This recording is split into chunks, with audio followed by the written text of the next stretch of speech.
Money FM 89.3, the best of the afternoon update. The Afternoon Update with Lynlee Foo. Welcome to Industry Insight.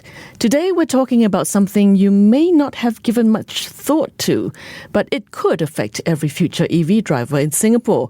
We're seeing more electric vehicles on the road, the government's push is clear, the infrastructure is improving, and the appetite for sustainable transport is growing.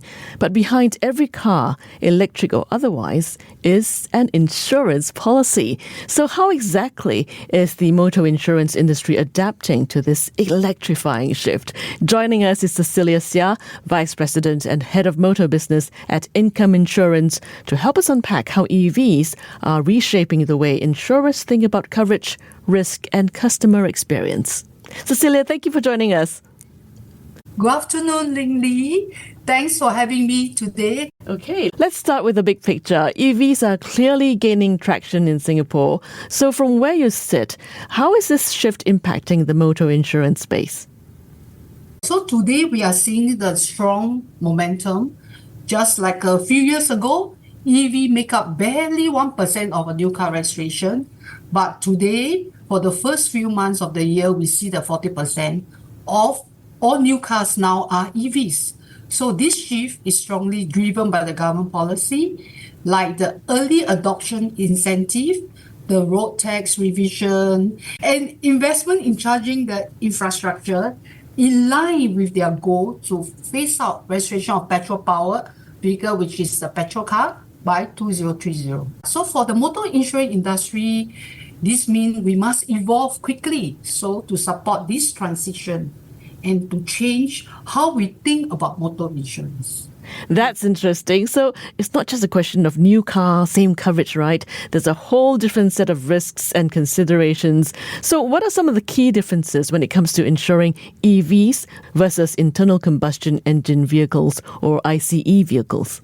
Yeah, so the key difference is a lot of people talk about the battery management system. It is not just a battery, it's interconnected with systems that support the whole entire driving experience. So if it is damaged, repair can be costly and complex. Repairs are also more specialized today, and thus workshops need to be equipped or trained to handle EVs. That is, for the insurer point of view, this also affects the way we assess risk and the type of coverage we offer. For example, we design our EV motor insurance to cover top concern of EV drivers today, their pain point, addressing common concern around battery replacement costs in the event of an accident and also range anxiety.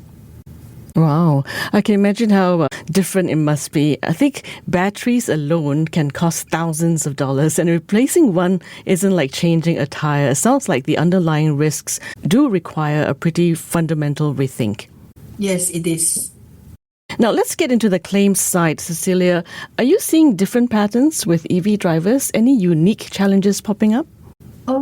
Yes, accidents are still the most common claims for car driver, be it the EV or petrol driven. So generally, it's the collision-related claims specifically, but the repair costs for EV are currently higher due to specialized car parts and the expertise needed. So then the main thing is the battery-related incident remain relatively rare, but when it happens, especially in an accident, where the damage can be extensive repair or to replace, and it's also very expensive. So do you think EV drivers are behaving differently too, like driving patterns, usage, or even frequency of claims? Yes, I think that is different in terms of the behavior or driver. We see that is this significant shift.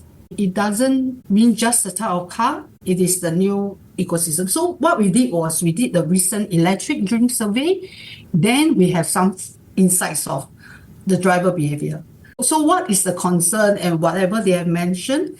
Okay, so we found that 71% of Singaporeans are optimistic about this changing of EV, So there's still a gap between interest and actual ownership. So if we look at the risk side, we are seeing new concern, like the difference is like the battery of fire, Other concerns include battery replacement. Range anxiety is always a pop-up question. And these concerns also differ across generation. So from our survey, there are three top concerns from the Gen Z and the millennial driver. First is the risk of fire at charging station. So they can imagine that risk of fire during charging, right? They imagine the long waiting time. This is something, wow, to wait. It's like you need to take a longer time to wait for charging. And the third is the range anxiety pop up again. So these are the three main from the Gen Z and the millennial driver. However, while the Gen X and the baby boomers driver are more concerned about the cost of battery replacement and the speed of charging. So there are some common concern over different group of drivers. Okay, interesting. Yes, from our Electric Dream survey that we did, EV unlocks new opportunity for motor insurance through advanced tech and more sophisticated data, which may potentially support how insurer can assess risk. So the pace is rapid, so Income is focusing on being proactive in ensuring we meet the protection needs for EV drivers. Okay, let's talk about solutions then, since you're talking about different types of data now. What kind of EV-specific insurance features has Income rolled out or is exploring? Income has launched an EV motor insurance called eDrivo last year in September.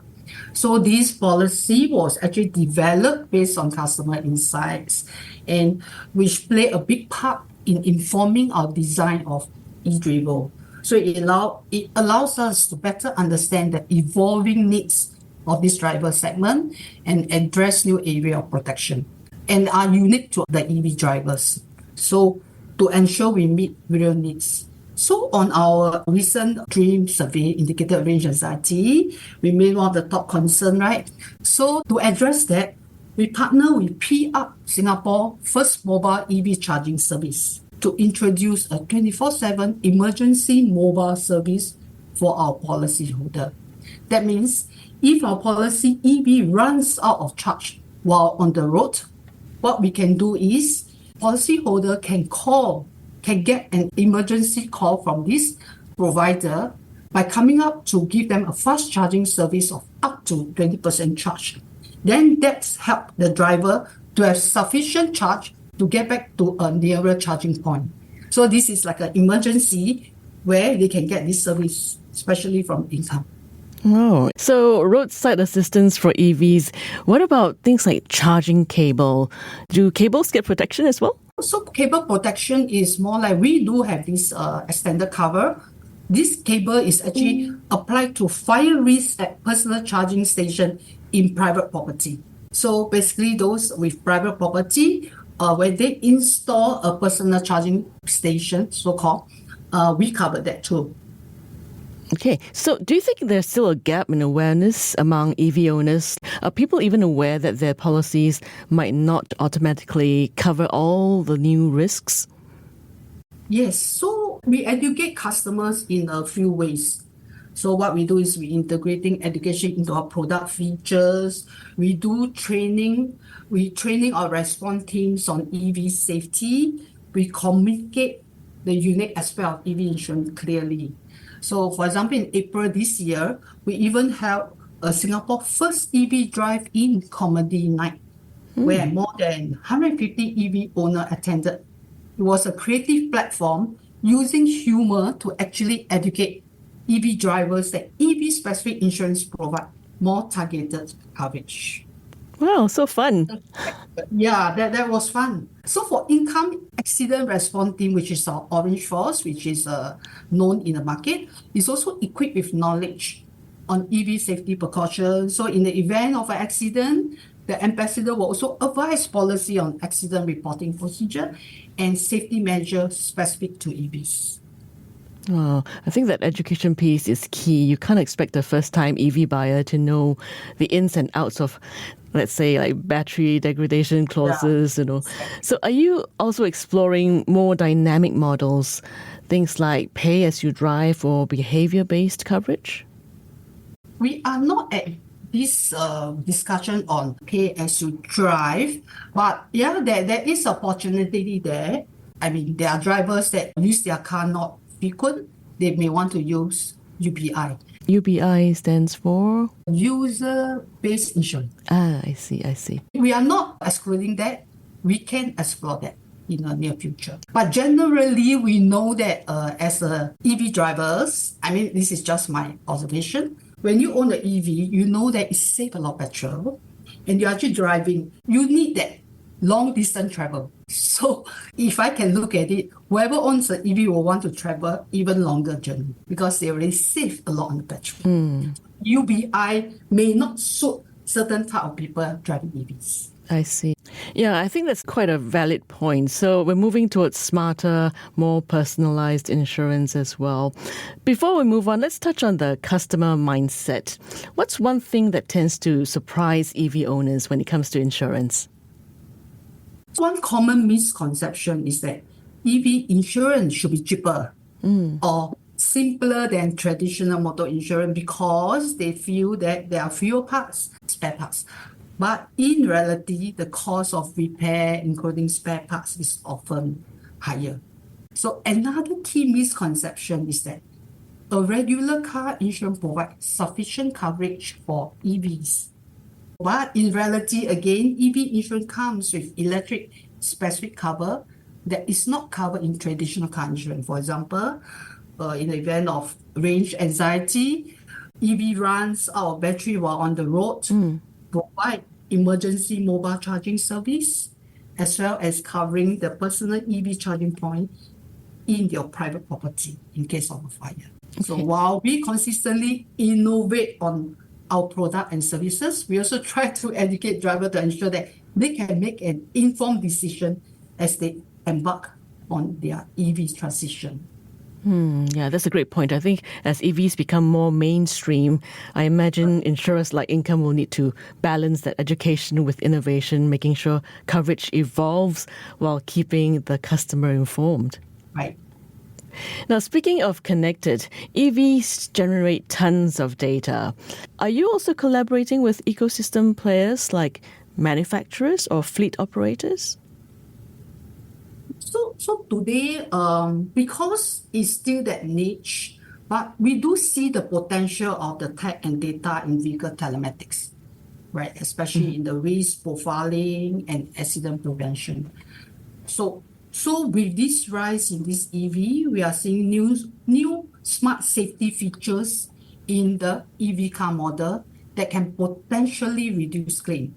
So this includes blind spot sensor, example, to alert and then prevent vehicles from getting too close to the object, as well as brake assist features to prevent accident. But similarly to the petrol-powered cars, data from use of mobile device sensor analytics to track driver patterns can potentially allow insurer to create more personalized risk profile. That means more tailored policy can be better serve our customer while reflecting a fairer structure. So for example, a consistently safe driver may qualify for low premium compared to one with riskier driving behavior. In short, we are using the technology to make it better for a better driver. So we know that in the technology of EV cars, there are even more sophisticated technology that insurance can actually explore. Now, we're heading towards 2030, which is Singapore's target for phasing out new internal combustion engine cars. And it's not that far off, to be quite honest. So how is Income preparing for an all-EV future? So as Singapore phases out the ICE vehicle by 2040 and escalate EV adoption, insurer must also adapt EV transition smoother for motorists and accommodating actually is for new risk and coverage needs. Yeah, so EV introduce unique challenges, we know, such as charging accessibility and risk. So policy now includes roadside is the charging support and home charging coverage. By innovating product, educating consumer and partnering with EV ecosystem player, the insurance industry can ease motorist EV transaction smoothly while ensuring strong financial protection for EV owners. So as the market evolves, motor insurance will continue to adapt to meet changing customer needs. Okay, thank you very much, Cecilia, for shedding light on this fascinating and often overlooked aspect of the EV transition. EVs are transforming more than just what we drive. They're also forcing industries like insurance to rethink risk, resilience, and relevance. Thank you again, Cecilia. Okay. Thank you so much. She is Cecilia Siah, Vice President and Head of Motor Business at Income Insurance. You've been listening to Industry Insight on Money FM 89.3. To listen to more great interviews, download our podcasts at audio.sg or download the audio app. That's AWEDIO, audio at the App Store and Google Play.